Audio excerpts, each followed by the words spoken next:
19 years after Roe v. Wade, the United States Supreme Court re-evaluated the constitutional protection afforded to a woman's right to choose. In Planned Parenthood v. Casey, a fractured court reaffirmed Roe's central holding, but disagreed on just about everything else. The Pennsylvania Abortion Control Act of 1982 imposed 5 restrictions on abortion providers and women seeking abortions. First, the act required that the women seeking abortions give informed consent. Second, providers had to give women state-published information about abortion at least 24 hours before any abortion procedure. Third, at least one parent had to provide informed consent for a minor's abortion. Fourth, married women had to sign a statement indicating that they had notified their husbands. Finally, the act imposed record-keeping and reporting requirements on abortion providers. A group of abortion providers sued Robert Casey, the governor of Pennsylvania, challenging the constitutionality of the act.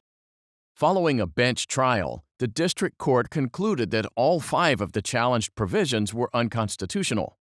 The Third Circuit affirmed in part and reversed in part, concluding that only the spousal notification requirement failed constitutional scrutiny. The United States Supreme Court accepted the case to re-examine Roe and consider the extent to which a state may restrict abortion access. A majority of the court reaffirmed Roe's central holding, maintaining that the Due Process Clause of the 14th Amendment prevents states from unduly interfering with a woman's right to abort a non-viable fetus. Justices O'Connor, Kennedy, and Souter authored a joint opinion. Justices Blackmun and Stevens concurred in portions of the joint opinion to form a 5-justice majority. The majority reaffirmed Roe's essential holding, which they defined in 3 parts. First, a woman has the right to abort a non-viable fetus without undue state interference. Second, states can restrict abortions after viability, so long as there are exceptions for pregnancies that endanger a woman's life or health.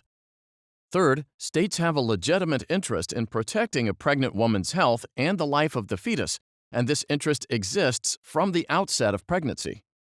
As for the challenged provisions, the 5 justices agreed that only the spousal notification requirement was unconstitutional. The court affirmed in part and reversed in part the Third Circuit's decision and remanded the case for further proceedings. But Planned Parenthood v. Casey wasn't over yet. Beyond those few areas of agreement, the court was divided. Justices O'Connor, Kennedy, and Souter criticized Roe's trimester framework because it undervalued the state's interest in the potential life of a fetus. Rather, these justices believed that the constitutionality of abortion restrictions should be analyzed according to an undue burden standard.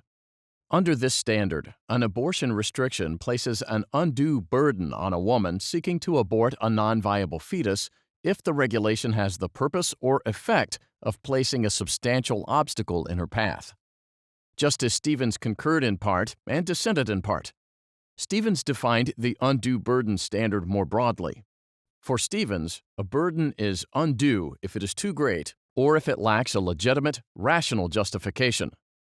By this definition and the court's precedent, Stevens thought that additional provisions of the Act were unconstitutional. For Stevens, the requirement that women be provided state-authored information about abortion was unconstitutional. The Act's 24-hour waiting period also posed an undue burden because it reflected outmoded ideas about women's decision-making capacity. Justice Blackmun, who had authored the opinion in Roe, also concurred in part and dissented in part. He defended Roe's trimester framework and argued that abortion restrictions should be subject to strict scrutiny rather than the joint opinion's undue burden standard. For Blackmun, restrictions on abortion survive only if they are narrowly tailored to serve a compelling governmental interest. Under this standard, Blackmun argued that all of the challenged provisions were unconstitutional.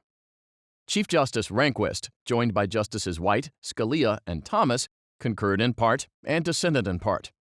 Rehnquist argued that Roe's essential holding, which held that abortion is a fundamental right and that state regulations must pass strict scrutiny, was incorrect.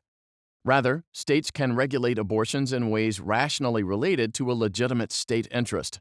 Under that standard, all of the challenged provisions were constitutional. Justice Scalia also filed an opinion. Scalia noted that the constitutional text says nothing about abortion. Furthermore, abortion has traditionally been prohibited in American society. Therefore, Scalia argued that abortion isn't a constitutionally protected liberty.